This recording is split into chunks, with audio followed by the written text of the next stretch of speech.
ఒకానొక గ్రామంలో రాము అనే పేదవాడు ఉండేవాడు. అతను చాలా నిరుపేద అయినప్పటికీ అత్యంత నిజాయితీపరుడు.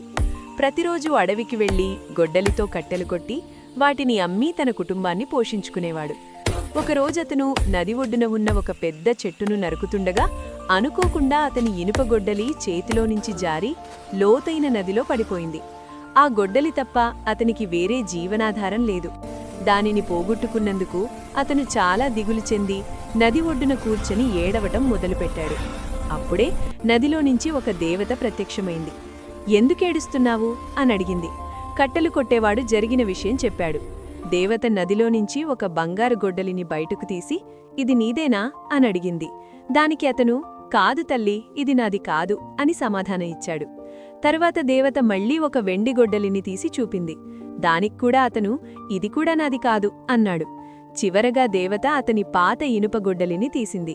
దాని చూడగానే అతను సంతోషంతో, అవును, ఇదే నా గొడ్డలి అనన్నాడు. అతని నిజాయితీకి మెచ్చిన దేవత ఆ ఇనుప గొడ్డలితో పాటు బంగారు మరియు వెండి గొడ్డలిని కూడా అతనికి బహుమతిగా ఇచ్చింది. అతను సంతోషంగా ఇంటికి వెళ్ళాడు. నీతి: నిజాయితీ ఎప్పుడూ మంచి ఫలితాన్నే ఇస్తుంది.